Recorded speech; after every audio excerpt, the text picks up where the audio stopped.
Yeah, so hi all.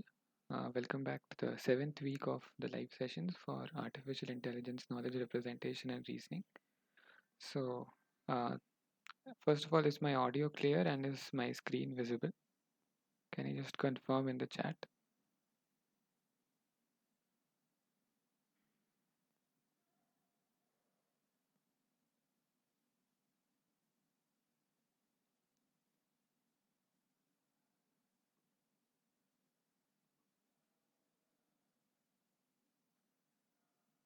Uh, Naresh, Kumar, can any of you hear me?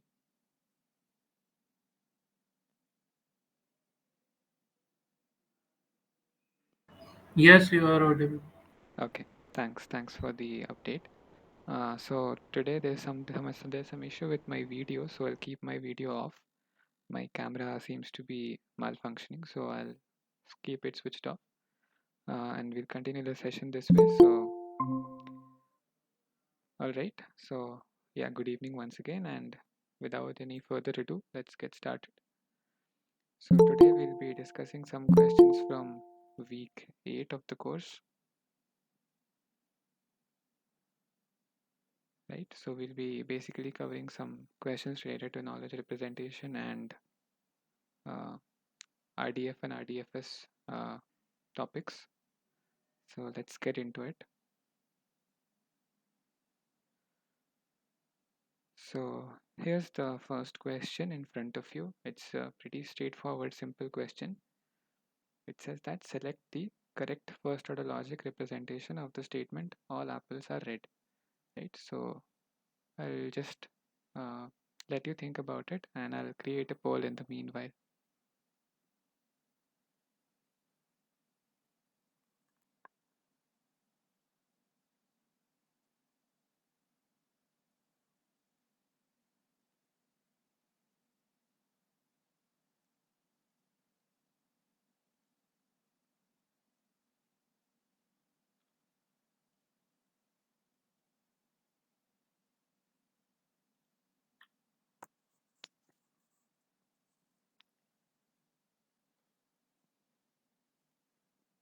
Yeah. So I've created the poll. You can think about it. Okay. So we already have one vote for option C and one vote for option A.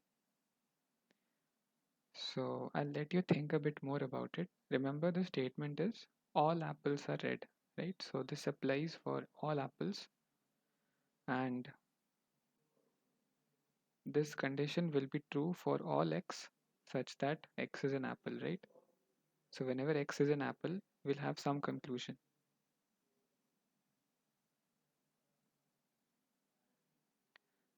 So I see another vote in the favor of option C and another in the favor of option A. So it seems like we are at a tie. But if you think about it, so this is basically kind of an implication, right? So whenever we encounter a x such that x is an apple, we can conclude that it's a red, right? Because that is what the statement tells us. All apples are red, right? So the correct option in this case would be option A, right? Because so I'll tell you why option C is not correct. What option C will tell you is that for all x, apple x and red x, which basically, if you translate it in terms of like the natural language that we speak, it will mean that everything is an apple and everything is red, right? Which is not what the statement tells us, right? So in this case, the correct answer would be option A. I hope there are no doubts. If there are, do let me know. I'll wait for a couple of minutes for you to convince yourselves about the correct answer.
All right. So I hope there are no doubts. I'll just confirm once again. Any doubts?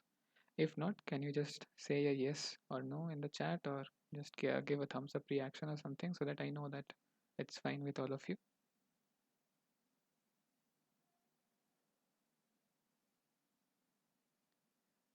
All right. Thanks, Udit. Okay. Let's move on to the next question then.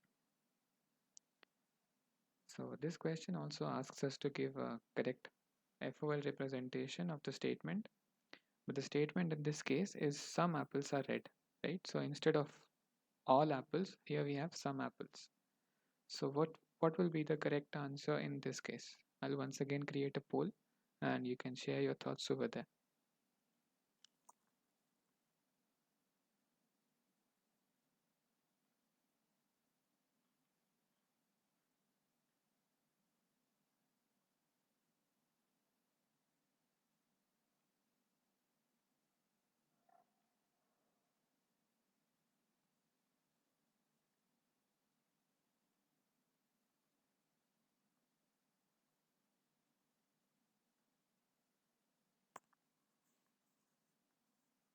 Right. So I have launched the poll again. All right. So we already have one vote for option D. So what do the others think? Will option D be the correct option in this case, or are there any other opinions as well? Okay, we have another vote for option D. So it seems like most of you are convinced that option D is the correct option, and which is in fact true. So the correct option is option D.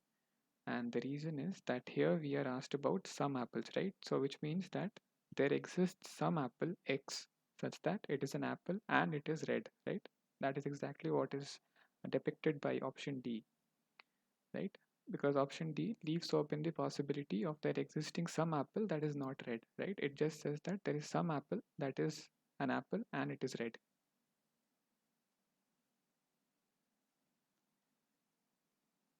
So any doubts about this question?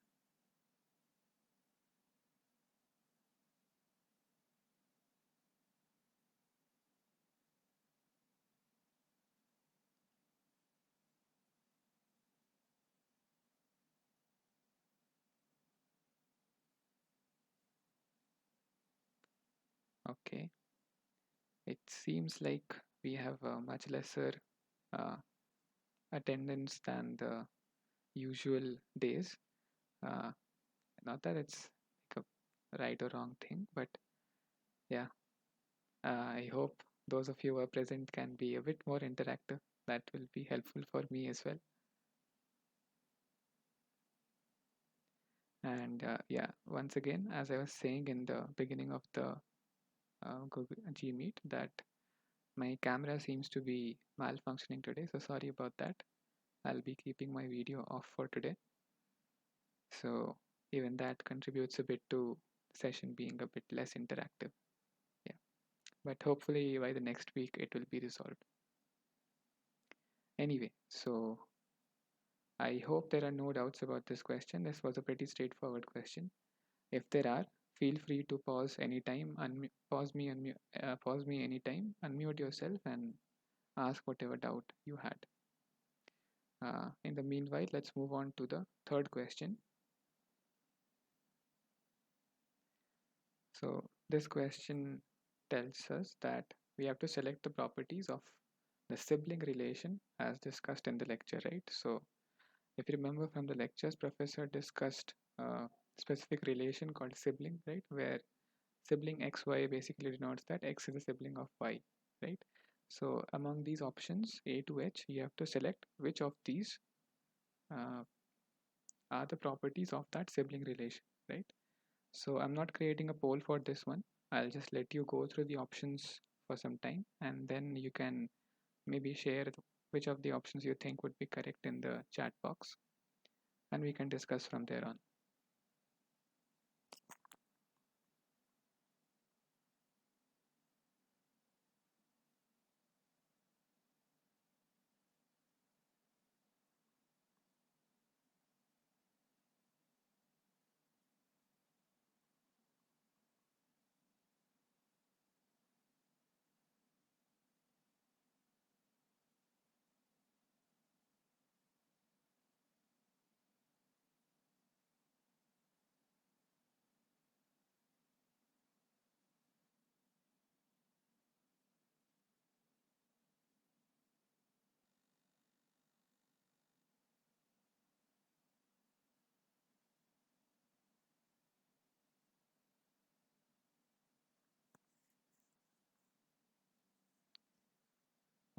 Thanks, Vanshika, for your answers in the chat box. So Vanshika says that D and F are the correct options.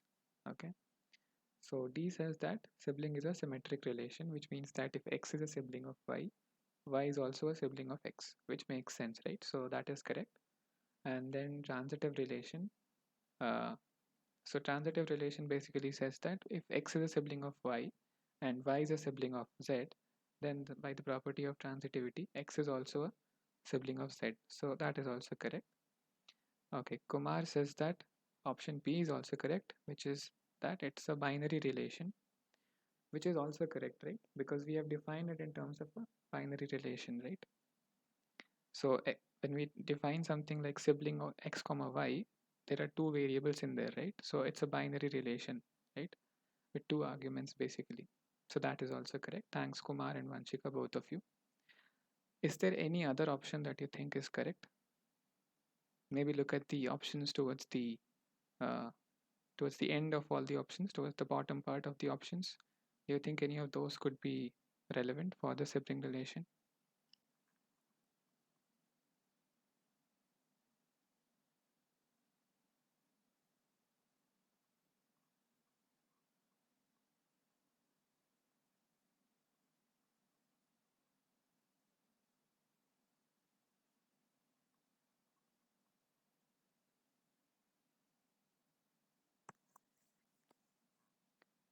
Okay, so I'll narrow it down a bit more.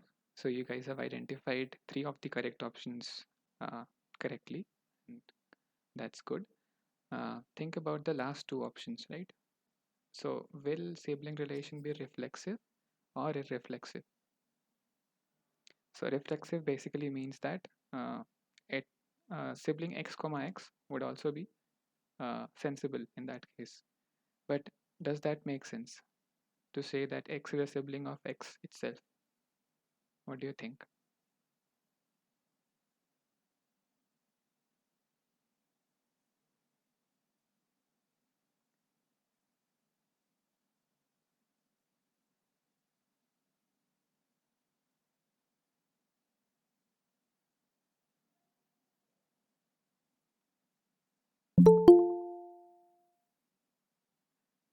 So it wouldn't make sense, right? So when we say that x is a sibling of y, it makes sense because there are two people involved in the relationship, right? In the binary relation. But when we say x is a sibling of itself, himself or herself, that doesn't seem to make sense, right? So for that reason, the sibling relation is an irreflexive relation, right? So option H will also be one of the correct options. So the correct options are B, D, F, and H. Okay, I'll again wait for a minute to let you guys convince yourselves about the options. And if there are any doubts, please let me know.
All right, so I'm assuming that there are no further doubts in this question. If there are, please feel free to let me know.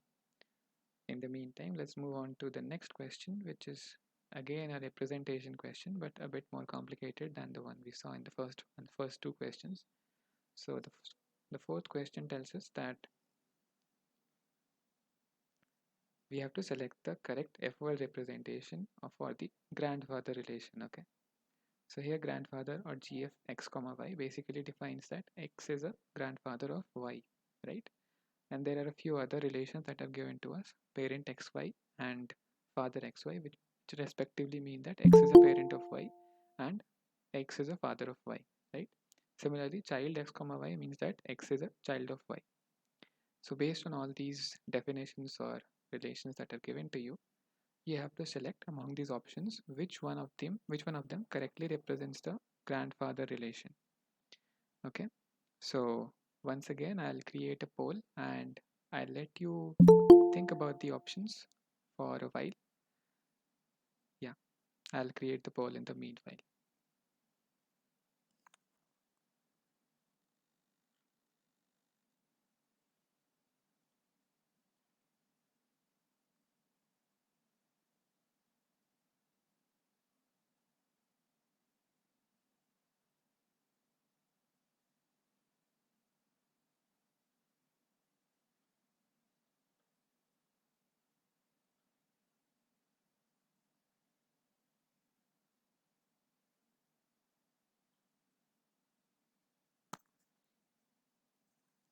Yeah, so I've created the poll. You can think about the options and then share your thoughts over there, or you can write it in the chat box as well. I'll give you a couple of minutes to think about it.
Alright, so we have one vote for options B and D.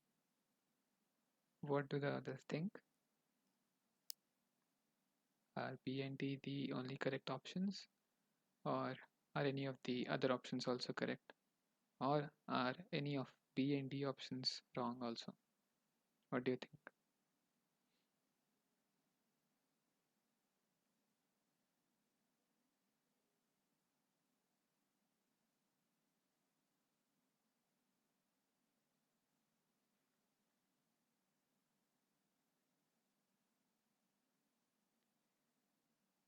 So let's think about the options one by one, okay? So option A tells us that for all x, for all y, and for all z, uh, grandfather x comma y is equivalent to having something like male x and parent x comma z and parent z comma y.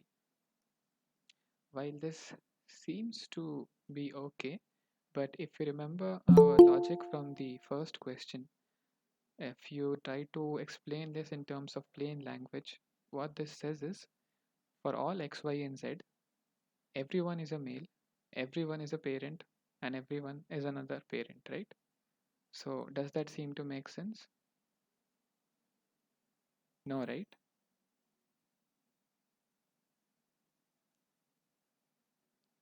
So, for that reason, option A is incorrect.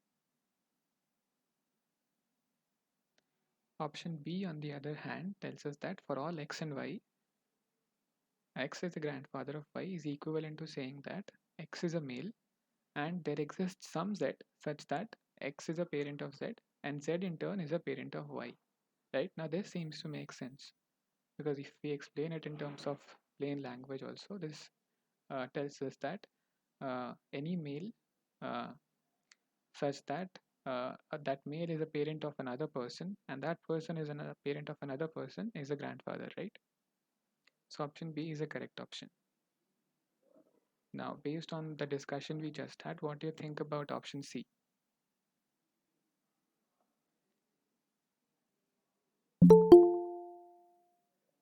Do you think option C will be right or wrong? You can just write yes or no in the chat.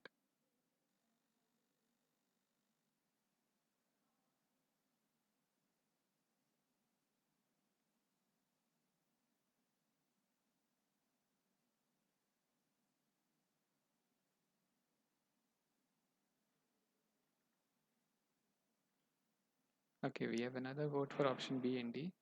So that shifts the majority towards the options B and D, right? Which makes sense because option C is also an incorrect option, right? Because again, it says that for all x, y, and z, everything is a father and everything is a parent, right? Which also doesn't make sense. So option C is incorrect. And again, option D is correct because it says that for all x and y, x is a grandfather of y is equivalent to saying that there exists some z such that x is a father of z and z is the parent of y, right? Which is basically that definition of being a grandfather. So I'll just shift to the Jamboard and I'll stay here for a while. If you have any doubts, you can feel free to let me know.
Hi Somil, thanks for your question.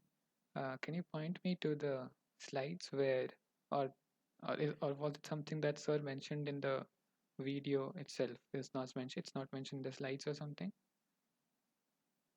So I don't remember the slides, but there were two queries for the father, like the ancestors relation, Okay, if you are aware about. Yeah. So sir discussed two of the relations and asked which one would be more efficient in that. okay, If I can go through the slides, can I take 2 minutes? yeah, sure, sure. Maybe I'll also shift to the slides and just stop me when you think that this was the one that uh, this was the slide where Sir was discussing it.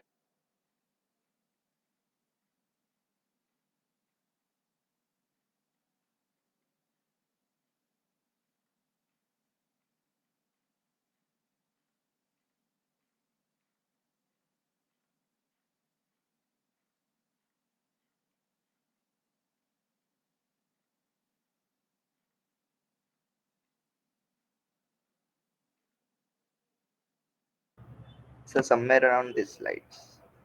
This one, right? Okay, let's Somewhere around these slides. I don't remember the exact. let's go through the slides. So the slide tells us that we begin with the following set of primitive relations. X is a parent of Y, X is a male, X is a female. We can define the rest in terms of these three predicates. Okay,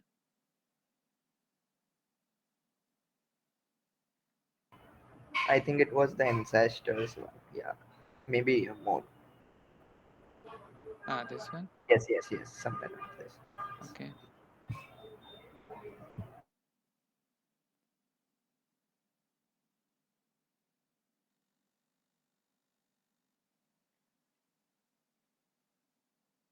Yes, sir. This slide. This is slide. Okay.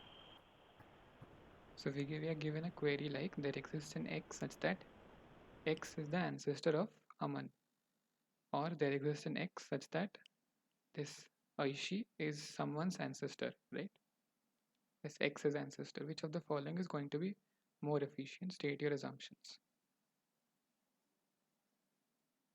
Okay. So this is the definition of ancestors, I guess. So for all P and X, if P is a parent of X, this implies that P is an ancestor of X, right? That makes sense. And then for all AX and P, if P is a parent of X and A is an ancestor of P, implies that A is an ancestor of X. Okay, this also makes sense.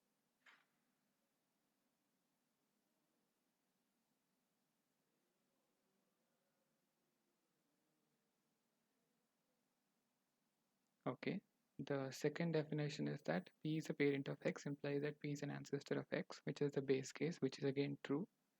And then the second line says that if A is a parent of P and then P is an ancestor of X, implies that A is an ancestor of X. Okay, so are these three different types of definitions of the ancestor relation?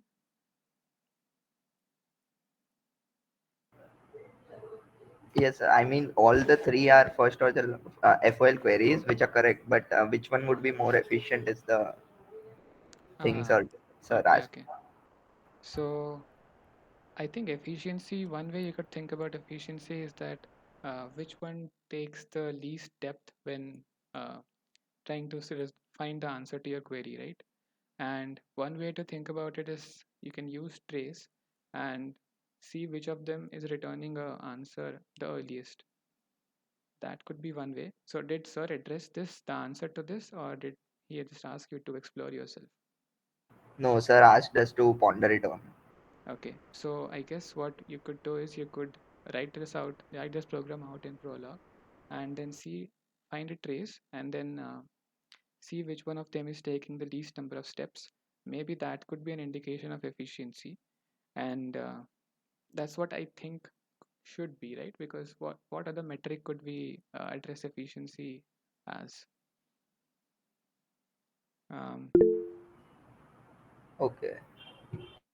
Maybe. So maybe you could do that and then maybe post your opinions on the discussion forum, and Bhaskaran sir could also look into it, right? Or even I'll try that maybe after the live session today. All right. Yeah, Vineet, you had raised a hand. Uh, did you want to ask something?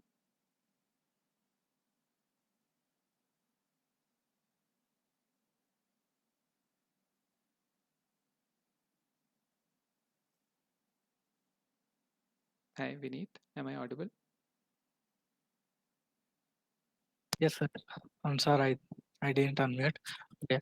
So after all, it depends on backward chaining or forward chaining, the efficiency.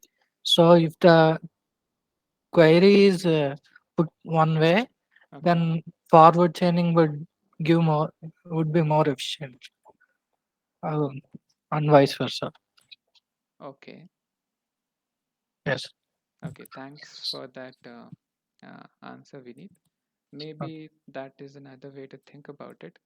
Uh, Maybe I have not watched the video, so I am not entirely sure about the context in which these like professor said these things. So yeah, maybe I'll also revisit the videos after the live session, and then we can discuss it again in the next week, or I'll post something about it in the discussion forum. But I do encourage you to ponder on the two ways that we discussed. One is the trace way, and then another one that we need pointed out through backward or forward chaining, and then we'll see what what would be the possible answers or solutions that we come up with.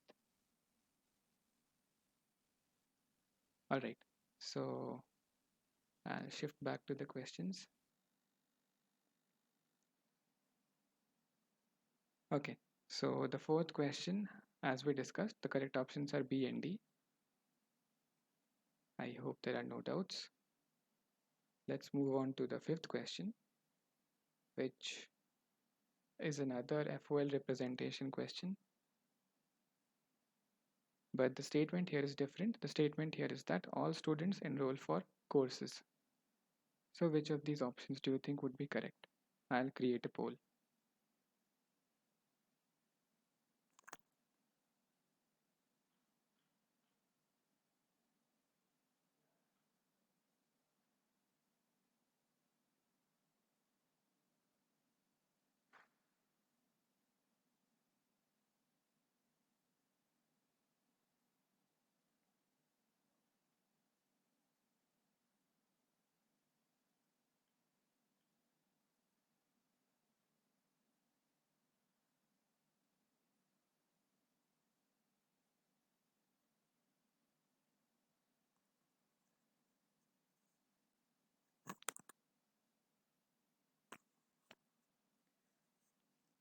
Alright, so I've created the poll and we already have one vote for option B.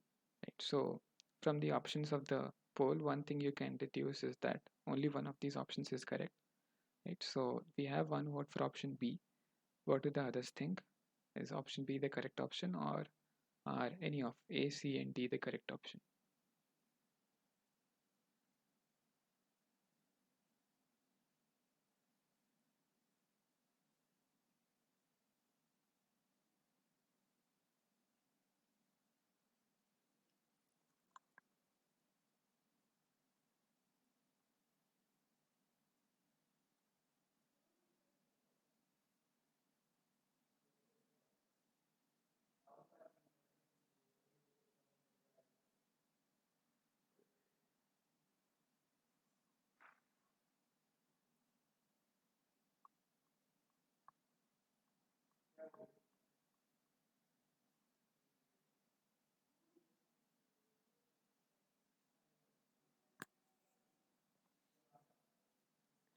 All right, so we have three options in favor of option B.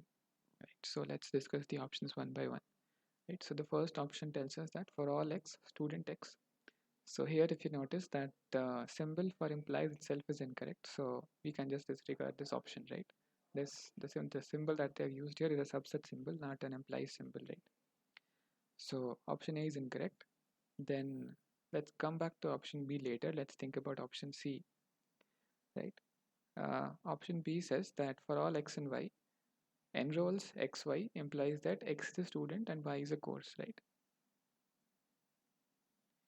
But this is not exactly what the statement tells us, right? Statement tells us that all students enroll for courses, right? Not that everyone that enrolls for something has to be a student enrolling for a course, right? That is not what the statement tells us. And then option D tells us that everything enrolls for everything, and then everyone is a student and everything is a course, right? Which is also incorrect. So we are left with option B, which tells us that for all x, such that x is a student, this implies that there exists some course y such that the student x enrolls in the course y, right? So option B would be the correct option, which I think most of you agree with. We have 4 votes in the favor of option B. So if there are any doubts, please let me know. I'll wait for a minute on this question and then we'll move on to the next question.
Alright, so I'll assume that there are no doubts about this question. Let's move on to the next one, which is again a FOL representation kind of question, and again with a different statement. Here the statement is that squares are rectangles and rectangles are quadrilaterals. So which of these five options do you think is correct or are correct? I'll create a poll.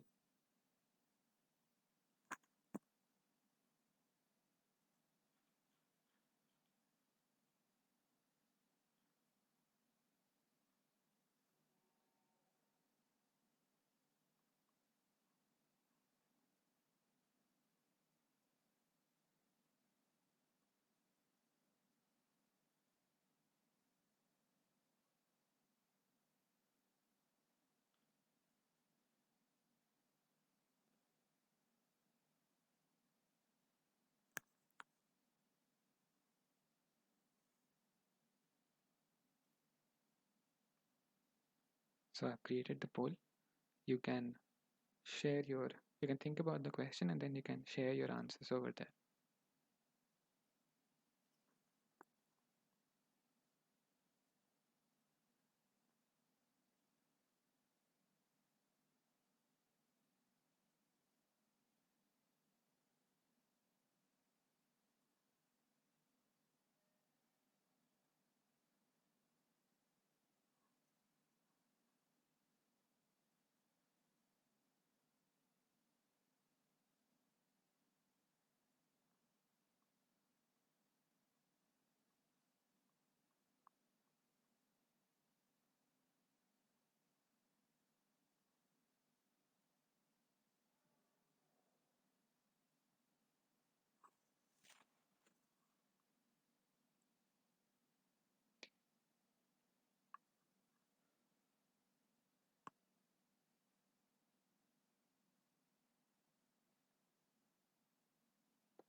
Alright, so we have a couple of votes. Most of you are in favor of options D and D, and some of you are in favor of options B, C, and D. So I'll tell you the correct answer. The correct answer are options D and D, right? So most of you are correct, but let's see that why the other options are not correct. Okay, so let's consider these options one by one. So the first option tells us that for all x, square x implies rectangle x implies quadrilateral x, right? First of all, this is not parenthesized properly, right? So there has to be some proper parentheses, right? Between either square and square implies rectangle or rectangle implies quadrilateral, right? So because of that, we can just disregard option A to be incorrect. What about option B? Option B tells us that for all x, if x is a square and if square x implies rectangle x, then this whole thing implies that x is a quadrilateral, right? But the statement tells us that squares are rectangles and rectangles are quadrilaterals, right? So these are, you could say there are two sub sentences in this that are joined by an and, right? But option B speaks about something else. Here we have an if condition involved, right? So if square x implies rectangle x. If this implies is satisfied, then we can say that x is a quadrilateral, which is not exactly what the statement tells us. So option B is also incorrect. About option C, this tells us that for all x is a square implies that x is a rectangle, and this implies that x is a quadrilateral. Now this seems a bit tricky, but we can resolve this by breaking it down into the clause form, right? So I just shift to the Jamboard.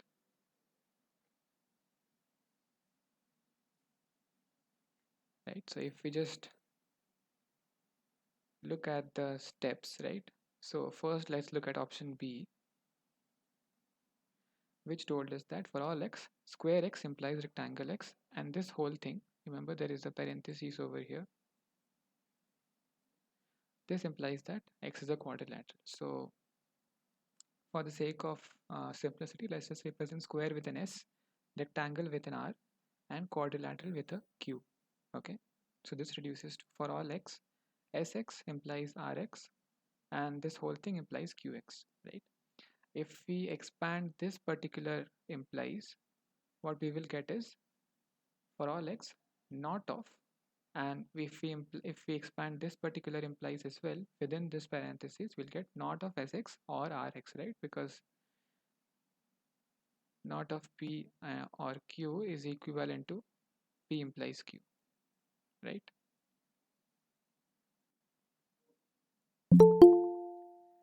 So we just expanded all of these, right? So we got something like this, and then we bring this negation inside, right? So what we have is Sx, this or becomes an and, not of Rx or Q of x, right? Now then we expand this whole and an or, right? So this becomes Sx or Qx from here, and from here not of Rx or Qx, which is this step, right? So this basically means that we have two groups, and we can just shift this for all x over here for simplicity. And what this basically tells us that so s of x can be represented by not of sx, right?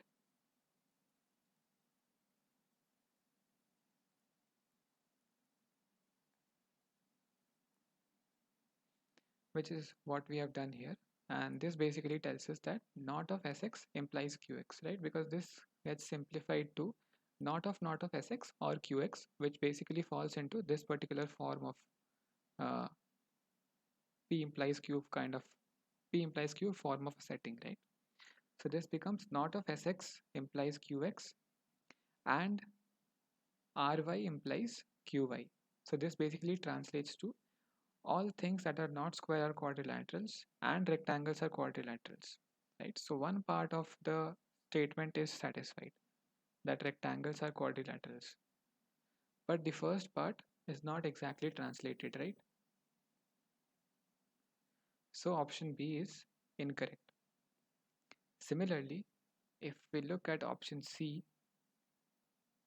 if we expand it in a similar way, right? We first simplify, then we expand the imply, right? And then we just rearrange it in a way. This tells us that all things that are both square and rectangle are quadrilaterals, which is also not the statement is telling us, right? Not what the statement is telling us. The statement tells us that squares are rectangles and rectangles are quadrilaterals, right? Not all things that are both square and rectangle are quadrilaterals. So option C is also incorrect,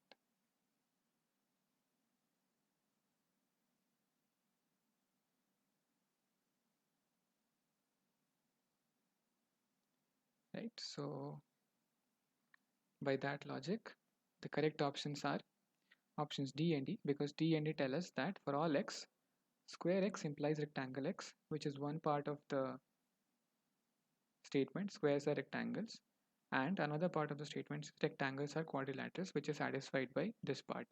And there's another way of representing it, which is with the use of another universally quantified variable for all y. So option E is also correct, right? So any doubts about this question?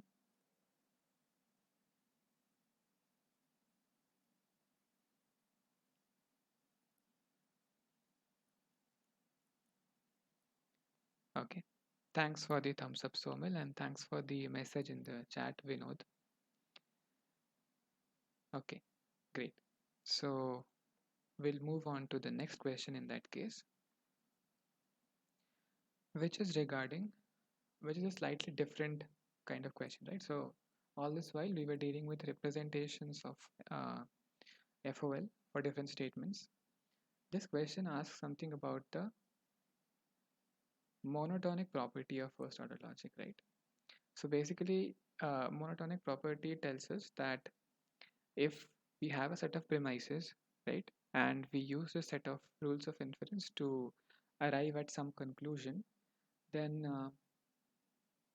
no matter how many extra things we add to the premises, what we have already proven using valid rules of inference cannot be disproved, right? So I hope the monotonic property is clear as per the definition. So I am giving a very rough definition. If you want, you can just revisit the definition later on. But that is what it is. And the question tells us that consider this domain containing people, dates, and numbers. Okay. In this domain, everyone has a birth date. Every person has a birth date. A person's age in years at any given time is the difference between the current year and the birth year. A person whose age is more than 12 years and less than 20 years is a teenager. And the current date is updated at the stroke of midnight. So, what can you say about this domain? Does this satisfy the monotonic property or does it violate it? And can it be modeled in first order logic? Remember that if a domain violates the monotonic property, it cannot be modeled in first order logic. So I'll let you go through the options and think about it for a while, and then we can discuss it.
All right. So, any thoughts on whether this could be uh, violating or satisfying the monotonic property?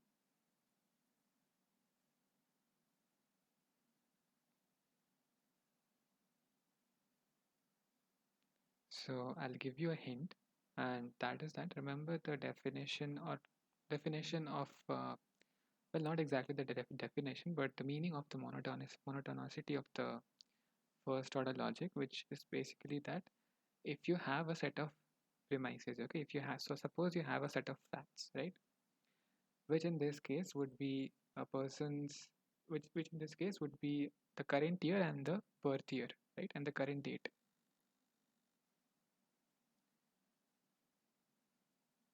And based on that, you used some rules of inference to deduce the age of a person, and then you used again some other rule of inference to decide whether that person is a teenager.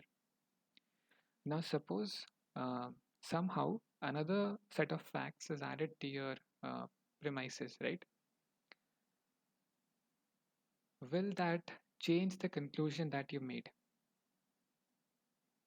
Remember, you're making a conclusion about the age of a person, and suppose look at the last thing that the question tells us about the domain. The current date is updated at the stroke of midnight, right? So let's say as each day passes on, you keep changing the current date, and there comes a time when the current year changes, right? So based on that, the inference that you made about the age of the person will also change, right? But that is not what the monotonicity property tells us, right? It tells us that if we made a conclusion based on a set of premises using a set of valid rules of inference, no matter what other premises we add to our set of premises later on, the conclusion will still remain valid. But in this case, if we reach a stage where the current date is updated to an extent that the current year changes, the age of the person and hence the decision on whether that person is a teenager or not will change, right? So, what do you think now? Yes.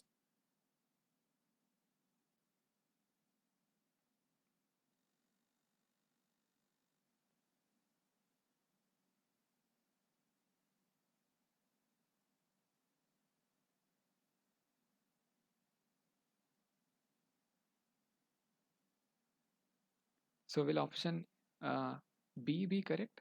Let's just talk about option B first. So, those of you who think that option B would be correct, just maybe you can raise your hand or you can just write yes in the chat. Okay. Thanks, Vinod. Thanks, Somil. Thanks, Naresh. Also, I think Vineet was saying something earlier. Yeah, you all are right. Option B would be the correct, one of the correct options, which is that this domain violates the monotonic property of first order logic, and hence option A would also be correct because if this violates the property, it cannot be modeled in first order logic. And because A and B are correct, option C, D, and D automatically become incorrect, right? Because they are the opposite statements.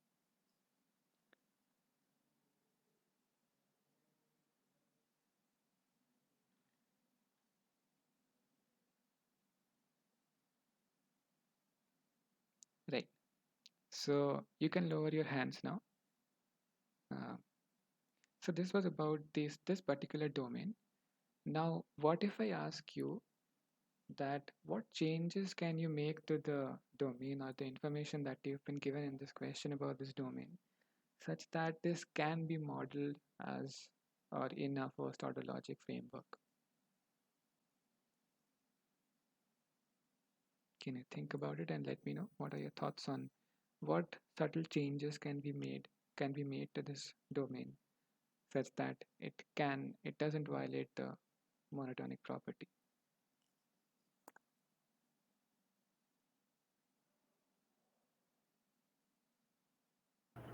So we can have till the birth year is same. All these properties are valid, like that something. Okay, thanks for that answer, Somil. So,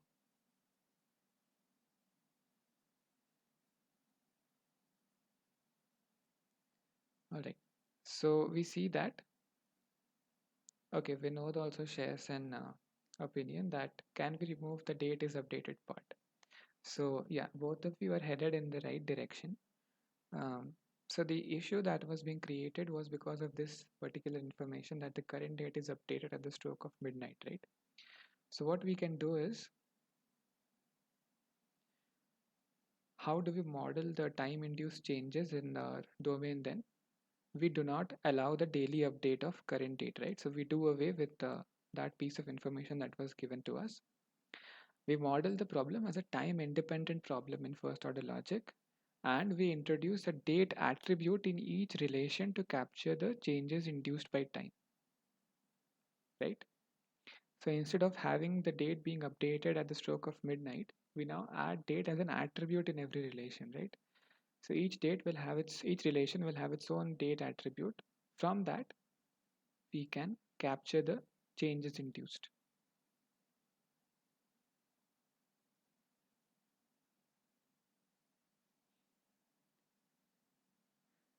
Okay, thanks for the thumbs up, Somil. So this was just a brief uh, think for a while or stop and think kind of a question. I hope there are no doubts about this particular question. Let's then move on to the next one. If there are any doubts, please let me know. So this is the eighth question in front of you. This tells us that given a knowledge base for all x and for all y, pxy and qx, both of these together imply r of xy, r of x comma y, right? And we have a set of individuals a comma b. Now, which of the following interpretations would satisfy the knowledge base? So I'll let you think about it and I'll create a poll in the meanwhile.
All right, so we have two votes for options A, C, and D, and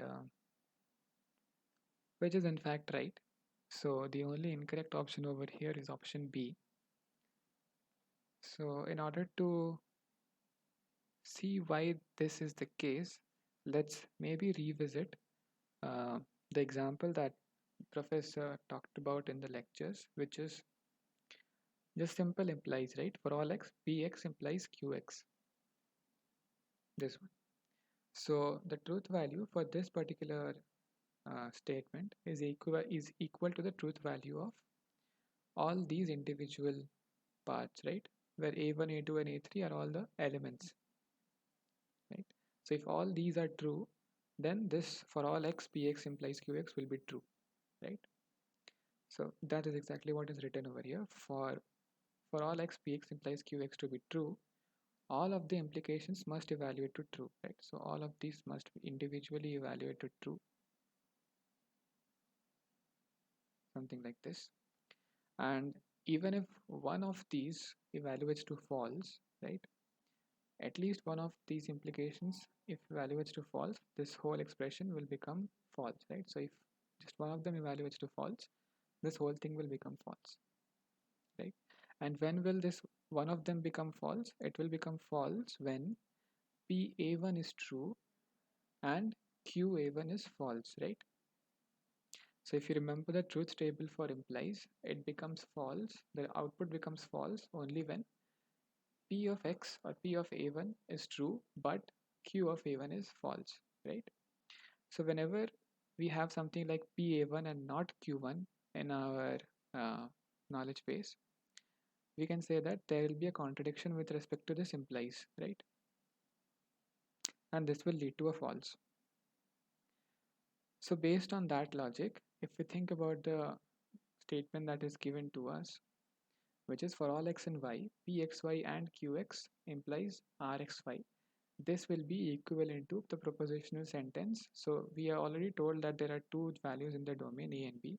So based on that, we can fill this up and there will be, this is one part, we need this to be true, we need this to be true, this and this, right? So there are four parts and we need all of these to be true in order for this whole thing to be true, right?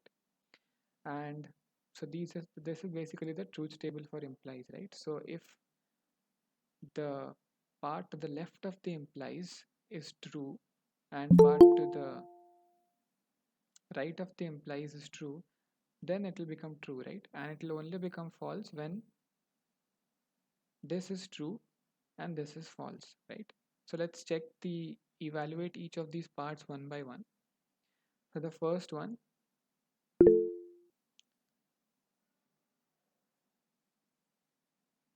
okay, thanks for the message, Vipul. Good evening to you as well and all the new joinees. Okay, so let's look at the options one by one. So the first option was PA comma B, QA and RA comma B, right? So this one will evaluate to true, right? Because of cases 1, 3 and 4. So case 1 says that PAB is true, QA is true. So PAB and QA, this together will be true, right? And RAB is also true, right? So this whole thing will become true, right?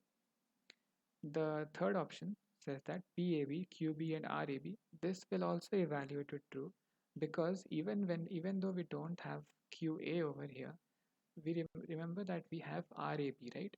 And this implies is something like not P or Q, right? Or maybe let me use a different symbol so that it doesn't cause any confusion. Let's say we have not A or B. So whenever this B is true, irrespective of what this A is, this whole implies thing will become true, right? Because we have an or over here. So we just need one of them to be true. So because this RAB is true, we can say that the propositional sentence evaluates to true, right? And again, by the same logic, the fourth option is also evaluating to true because we have RAB to be true, which is basically the B part of the implies, right? But in the second option, we have not of RAB, right? So this is false, right? So this results in case 2,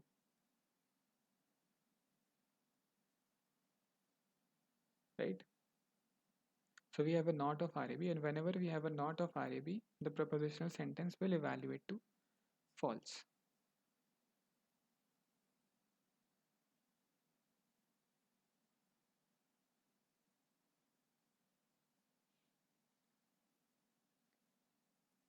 So I hope that was clear.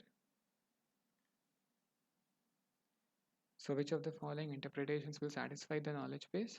The correct answers would be A, C, and D, which I think most of you did vote for in the polls. Right. Okay.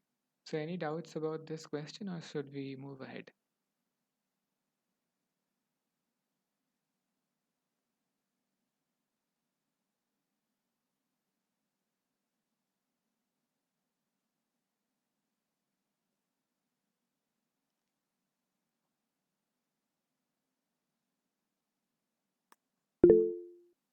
Okay. Thanks for the thumbs up, Somil, and thanks for the message, Vinod. All right. Let's move on to the next question then, which is the ninth question. So this is a bit of a fun question for those of you who might be interested or play the game of chess, right? So the question tells us that consider the statement, uh, the 2021 World Championship match between Nepo and Carlsen. So if you don't know, these are two of the most, well, two of the most strongest players of chess in the world, right? Jan Nepomniachtchi and Magnus Carlsen. So the 2021 World Championship match between Nepo and Carlsen was held in Dubai. So we have to treat the symbols Nepo Carlsen 2021 Dubai and WCM21, which is basically an abbreviation of World Championship 2021. And we have to treat these things as constants and the remaining as predicates. And among these options, we have to select which of the representation closely resembles a semantic graph, or basically captures whatever information is given to you through the statement, right? So once again, I'll let you think about it, and after that we can discuss it.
All right, so thanks for the answer, Vineet. So Vineet says that option B would be correct. So what do the others think? Do you agree with Vineet, or do you have any other opinions?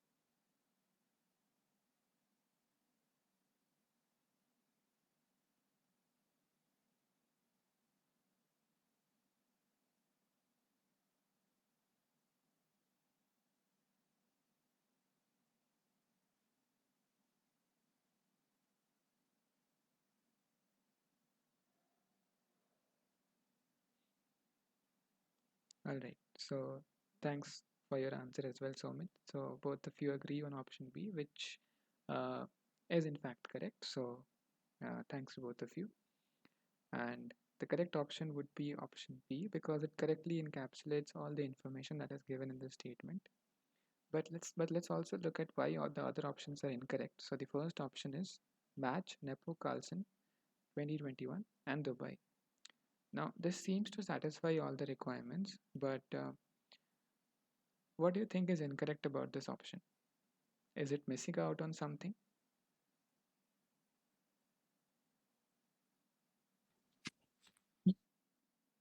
The schema is not mentioned anywhere, so we'll we will deal with a lot of confusion because we don't know if Nepo or Carlson or Dubai who is the player. Right, that is true. Also, if you remember, it just says match. It doesn't says anything about the world championship or anything, right? So it is missing a lot of information and it's kind of ambiguous as we need rightly pointed out. So option A will be incorrect. Option C, why do you think would it be incorrect?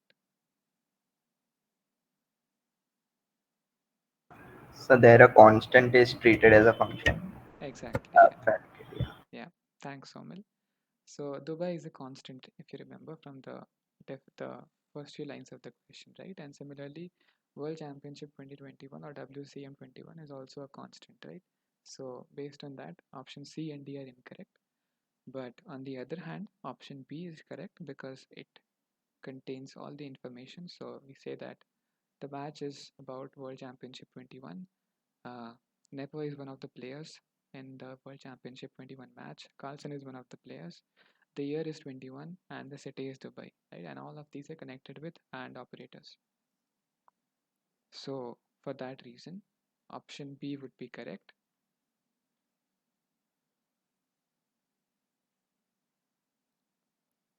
All right. Any doubts about this question?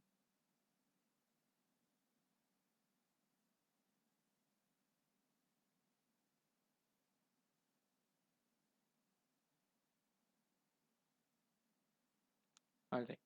So thanks for the thumbs up, Somil. In that case, if there are no doubts, let's move on to the next question, which is the 10th question. So now we are entering the domain of RDF and RDFS, right? So this question that's in front of you, question 10, asks us the elements used by RDF or RDFS to model a domain are which of the following? Right, and you'll see that this is kind of a recall-based question straight from the lectures. And so week 8 is one such week where most of the questions that you'll encounter in the assignments and in today's live session as well uh, will be pretty straightforward from the lectures, right? Uh, so once again, this is one of the weeks where you can really score high and improve your overall performance. So I wish you all the very best to score as high as you can in this particular assignment. Right, so let's get back to this question again. So the question asks which of the elements are used by RDF and RDFS or RDFS to model a domain, right? So which of these do you think will be the correct answers?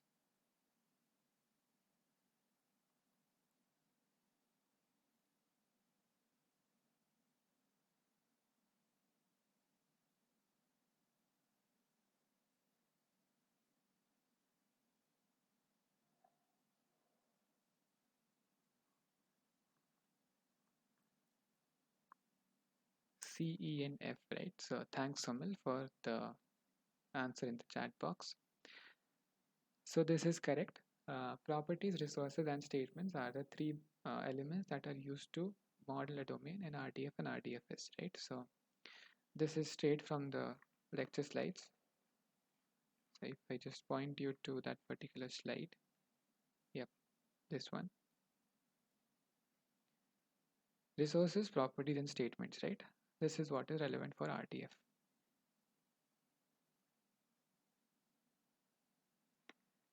So the correct options would be properties and resources and statements. Pretty straightforward. I hope there are no doubts on this one. Let's move on to our next question then. Okay, so now we are asked something about one of these uh, things. Okay, I'm referring to it as things because otherwise it might give away something about the correct options, right? So, what do you recall about this Rang poet and Amir Khusro from the lectures? Which of these options do you think are relevant to this uh, thing that is given to you in inverted quotes?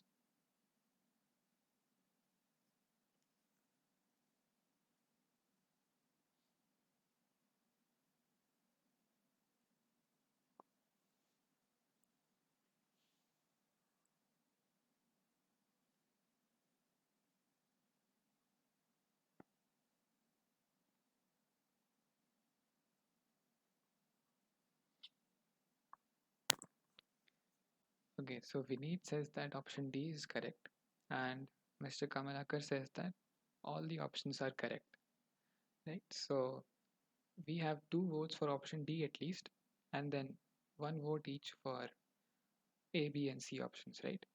So what do the others think?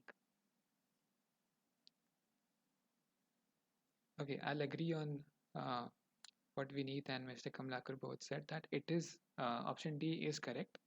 But what about the other options? If it is a turtle format, will it also be a triple?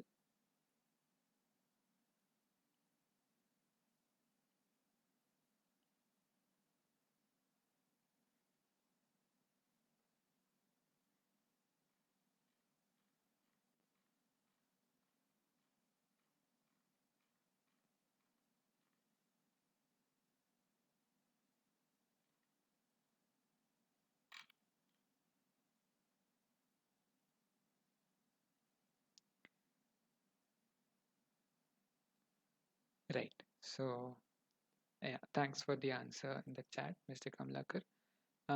You are correct. If it is a total format, it has to be a triple as well.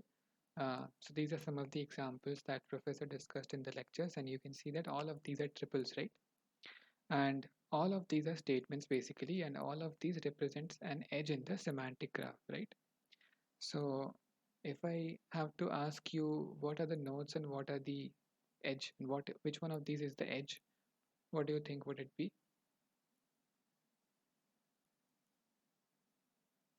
So we have arrived at the conclusion that all these four options are correct, right? Uh, okay, yeah, that's right. Thanks, Mr. Kamlakar again. The edge would be poet, right? So there'll be an edge from Rang to Amir Khusro, and that will basically mean that Amir Khusro is the poet for this song called Rang.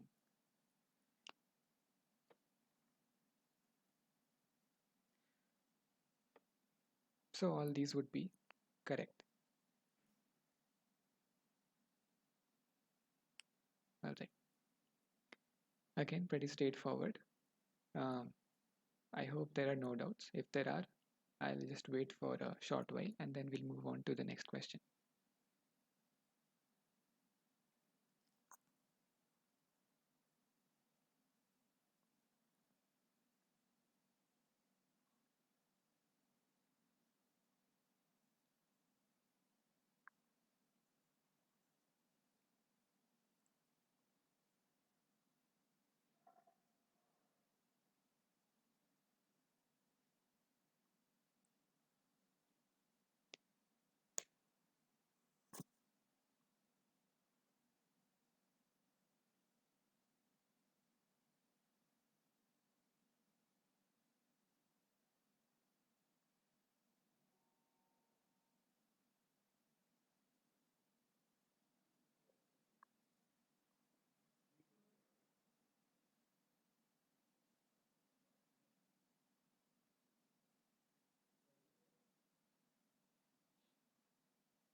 All right, so I'll assume that there are no more doubts, and that's great.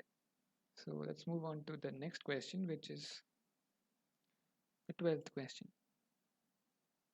Okay, so in the 12th question, you are given an RDF or RDFS document in the total format, which is shown in this box over here on the right. And note that RDF document is case sensitive, so pay attention to the lower and upper cases. So when you treat this document as a knowledge base, then what can be inferred from it?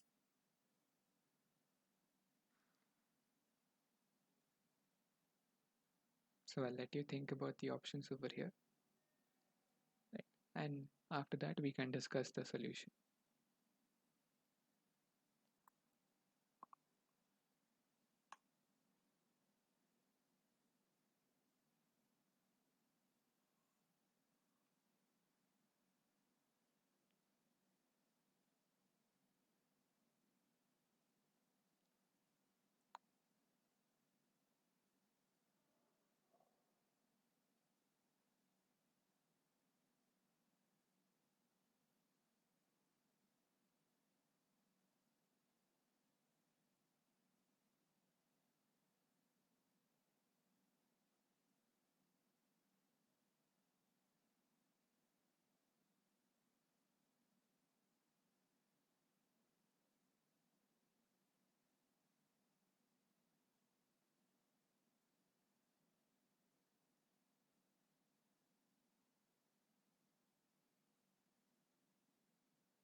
All right, so let's have a look at the thing that is given to you, right? The RDFS document that is given to you in the total format and what it actually depicts, right? So the first three lines are simply different ways of giving namespaces, right? And then the first line, the not the very first line of the document, but the first line of the, you could say the second part, which is basically colon poet, then RDF colon type, and RDFS class. So what do you think? What does this single line? What information does this single line give us?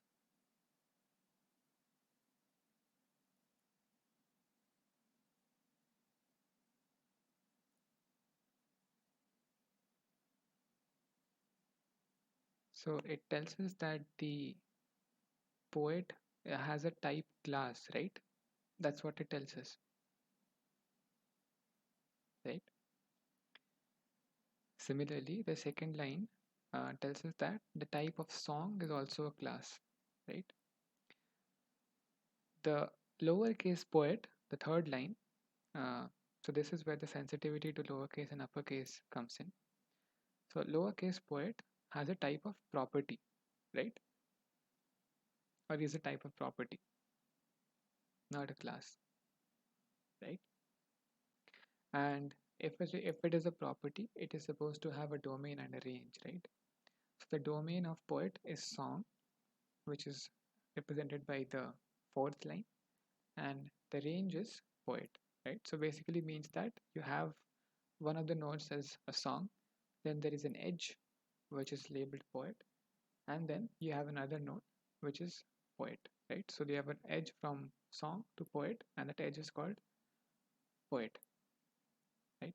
Remember the difference between the lowercase and the uppercase. So the edge is the lowercase poet, and the node is the uppercase poet. Sir, can you show this graphically? Yeah, sure.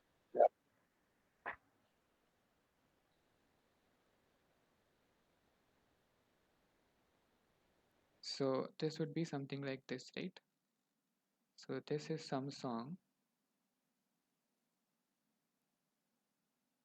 This is the lowercase poet, and this is the uppercase poet, right? So we just saw something similar in one of the previous questions, right? So what we had over there was Rang, poet, and here we had Amir Khusro, right? Okay.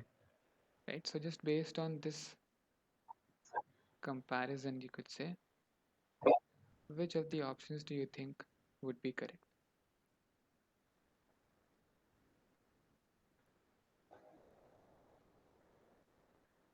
Um,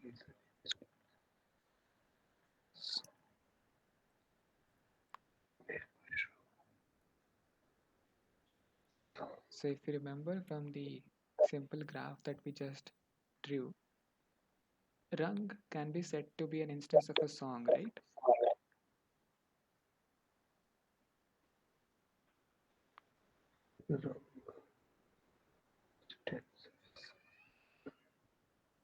Okay, so Kumar says that option C is a Mr. Kamlakar. I think you have left your audio unmuted. So Sir, yeah, thanks.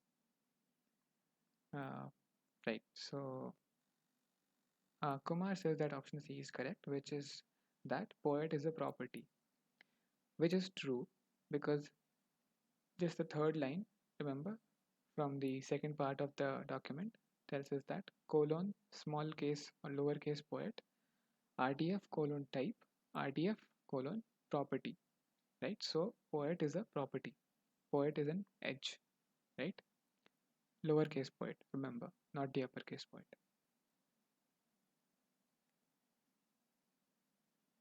And the edge goes from a song to a uppercase poet, right?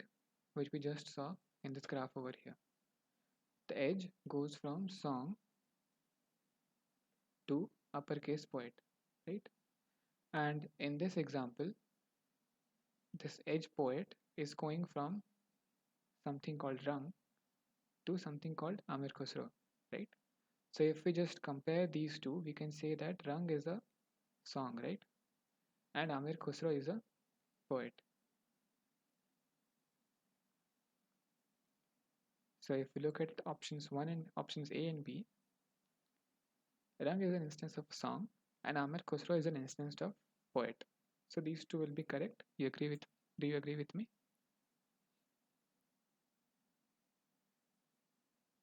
Alright, great. And option C is already correct, which we just saw. What about option D? What do you think?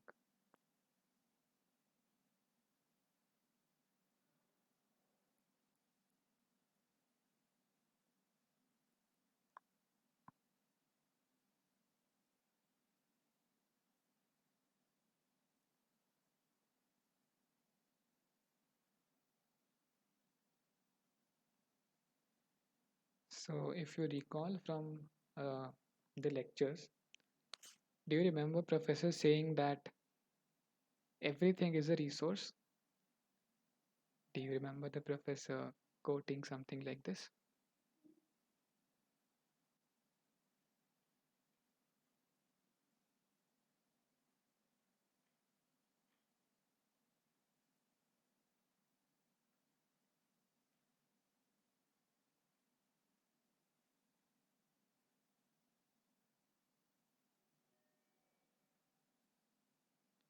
right? Everything is a resource and everything is an instance of RDFS resource.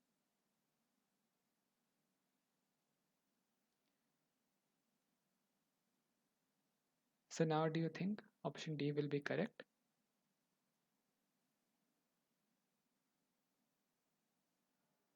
Yeah, thanks for the thumbs up, Soman.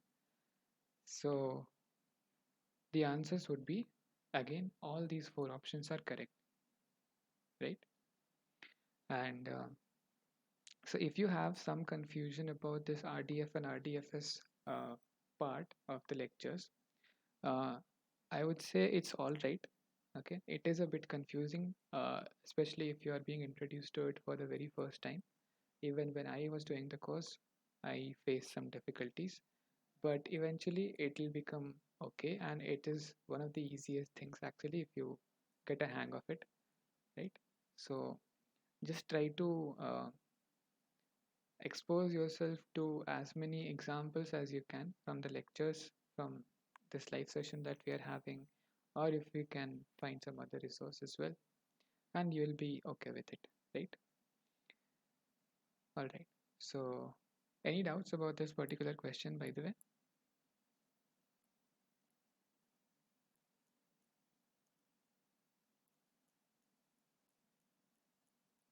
Sir, what does that range statement does? I understand that when you give domain, Hmm. you are attaching that property to a particular class. Yeah. But range statement, I was not clear what it is doing. Yeah. So for that, uh, what I will tell you is that if you remember from, I'll try to draw an analogy. Okay. So if you Yeah, remember from high school, sir was, yeah. sir was stating that domain is a starting point Hmm. and range is an ending point. That is the statement he has given. Yeah. So if you try to, yeah, sorry for interrupting. You were saying something. No, I stopped. Okay. Okay. Okay. So what I was trying to say is that if you remember from high school mathematics, when we used to deal with relations and functions, we used to have a domain and a range, right? So let's say you define a function that calculates the, or just that simply, let's define a function fx equals to minus x, right? Or fx equals to x square, something very straightforward. So the Okay. domain in this case was any real number or any natural number, whatever you define, and the range would be whatever values you are getting after doing x square, right? Which is also real numbers or natural numbers, whatever you define. So if you Okay. try to think about it in that way, that analogy, um, so range is all of the things that this property is mapping to in a way.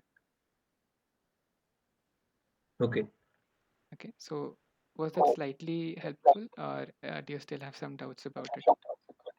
Okay, sir. Thank you. Okay, that's great.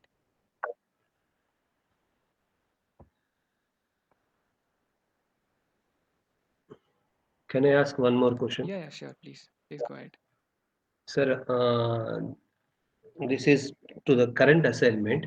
Okay, Sir is given an anti-symmetric relation, okay, and then there was an email just 1 hour back saying the question has changed to asymmetric relation, right, and he has given stating what is an asymmetric relation and what is an anti-symmetric relation. right, Uh, he was telling asymmetric, anti-symmetric is both asymmetric and irreflexive. right. Can you explain that? Sure. So let's start with symmetric, right? If something is symmetric, let's say, Married to, that is the example sir has given. yeah, let's just say it's R, okay? R could refer to married to or sibling or whatever, or anything, Okay, okay? If this is symmetric, then R B comma A will also be true, right? right, right, This is symmetric. Now, if we have R A comma B and R B comma A, and if we say that these both will be true if and only if, right? So we say that this I double F to denote if and only if A is equals to B, right? These both can be true Okay. only if A is equals to B, which basically means we have something like RA comma A, RA comma A, or RB comma B, RB comma B. Different ways to write the same thing. Okay. And if you remember, this is also reflexive, right? Because basically what reflexive tells us that Yeah. x comma x, right? This is a Same condition. reflexive. Yeah. So this becomes your antisymmetric. Asymmetric tells us that A comma B is true, then B comma A will not be true, Okay. right? And here we don't have any condition like if and only if A equals to B. Whenever we Oh, have any, is this the same as the inverse relationship sir has discussed in the class? um, Asymmetric. I'm not sure what that inverse relationship is, but maybe you Looks can. the same as you are talking about asymmetric. Okay. Okay, maybe you can revisit the lecture and see what that is. I'm not exactly sure, so I'm not commenting on it. Okay, so no problem. No Yeah. problem. No problem. So basically, when If we say that this the asymmetric is irreflexive, we say that this reflexive thing will not hold over there, right? So here we have that reflexive thing. That's why we are calling it antisymmetric, right? Here we okay. cannot equate those two in asymmetric. Okay, so if you just open the Wikipedia page now, Okay. that has a very beautiful way of uh, Yeah. I'll check into that. yeah, defining this antisymmetric and asymmetric relations. Okay. So I've just opened it up, right? So formally, R is antisymmetric precisely if for all AB belongs to X, if A is related to B with A not equal to B, then B related to A must not hold, which Okay. basically means that, or equivalently, if A related to B and B related to A, then A has to be equal to B, right? Whereas asymmetric means that relation is asymmetric if and only if it is both antisymmetric and irreflexive, which basically means that this A equals to A or B equals to B thing will, or A equals to B thing will not hold. Okay. Okay, irreflexive basically means that A related to A for no A belongs to X. Here some examples are also given, so you can go through it later on whenever you have time. Okay.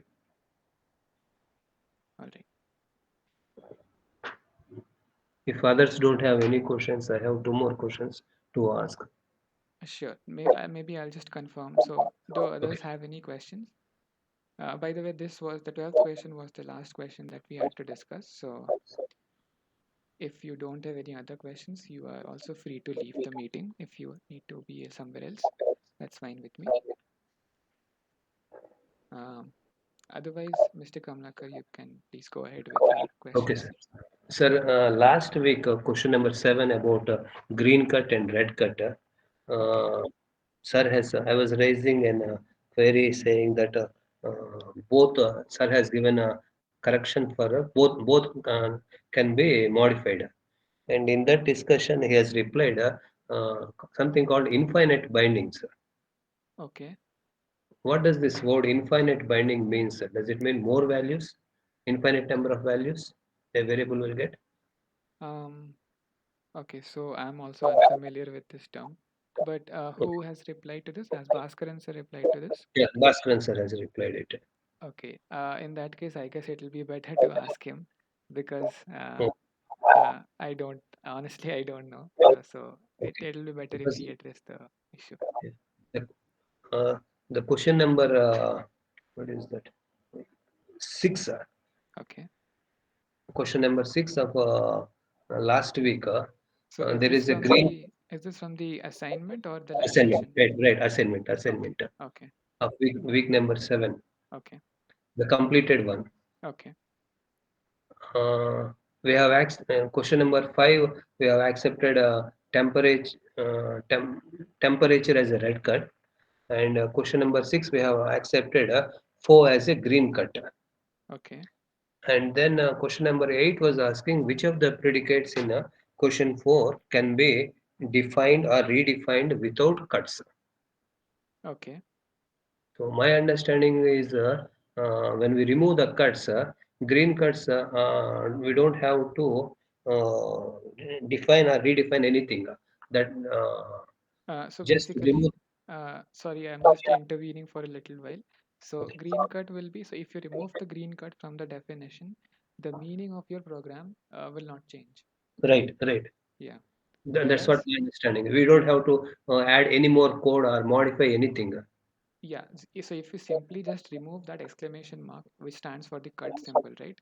So if you simply Yes. remove that, and if that cut is a green cut, your program meaning will still remain the same. But Okay. if So that is a red cut, if you remove that exclamation mark, the output that you will get of your program that will change, which basically means that the meaning of your program, or meaning of what you're asking your program to do has changed. right, right. That is what my understanding is. Yeah. Then, if having accepted what a green temperature as a red cut and four as a green cut in question numbers 4 and 5, Mm-hmm. so question number 6 of week 7, we have to change only the temperature one. But the answer given was we have to change both. So I was not sure why what is missing here. That's where I was asking, and he has said it gives infinite bindings, which I did not understand. Okay.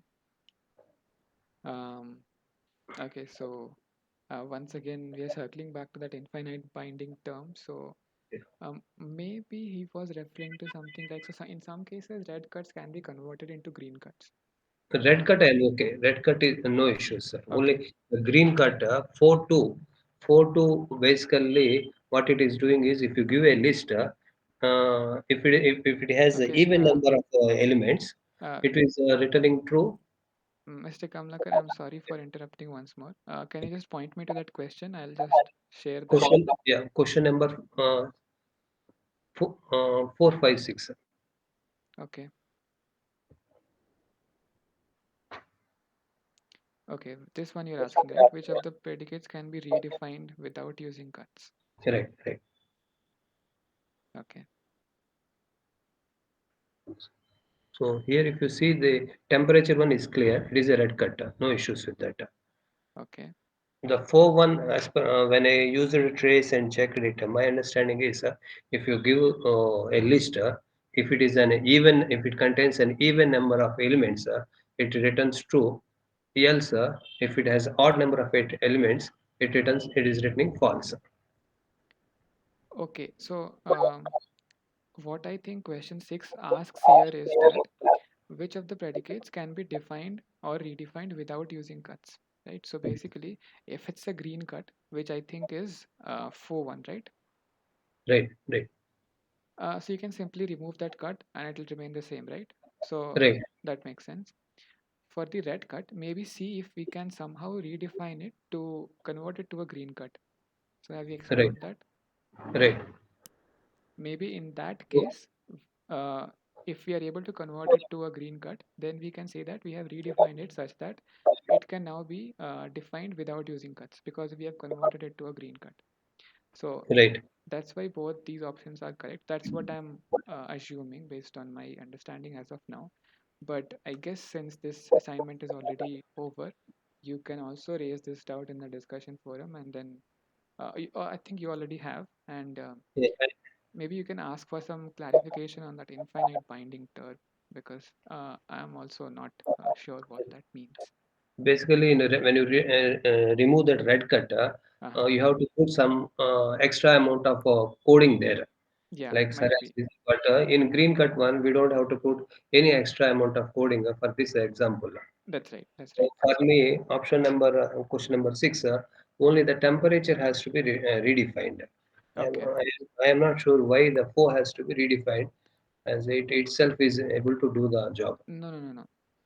When we say redefine, redefine without using cuts, right? So if you are removing the cuts, you are changing the definition, right? Right? You're removing that exclamation marks from your definition.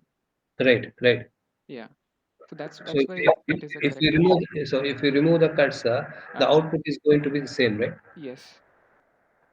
So whether we put cuts or no cuts, don't know. That's where I was completely lost. So if such question comes, so every cut has to be redefined. Is that the answer we have to pick every time? Uh, that's not always the case. So so this question specifically asks you about redefining, right? So that's why you're trying to redefine it. Uh, if the question simply asks you about some red cut that has to be redefined, then you just Yeah. simply focus on When that. you say redefine, maybe I was lost in the word redefine. Hmm. What I understood is he's telling without cuts. When we use say the word redefine, what I was understanding is how to put some extra amount of coding over there, which That's is right. That's right. which is You not might the have case to before. you you might have to put something extra over there, or you might have to remove something from there. Depends on what exactly the definition is. Right. So 4.2 doesn't require that 4 doesn't require any extra amount of coding as per me. I checked it in Prolog. Yeah, 4 doesn't require anything extra. It just requires removal of the exclamation marks if we have to make it without cuts. Okay.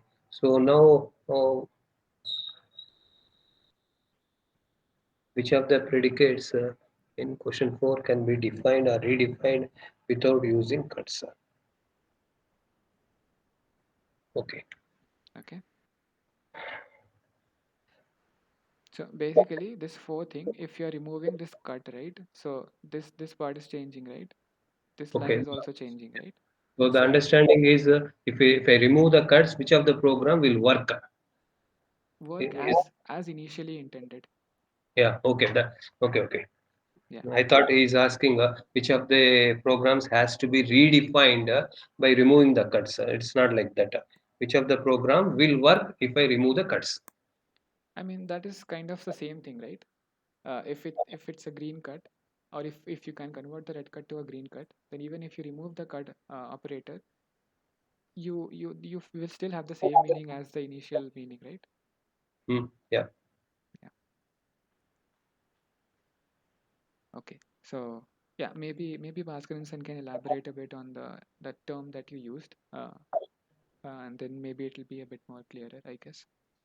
Maybe here I was lost in my understanding of English. That's all. Okay, sir. Might be, yeah. Thanks for raising those questions. Yeah. Yeah, these can be a bit tricky sometimes. Yeah. I have done so far 12 courses in from NPTEL.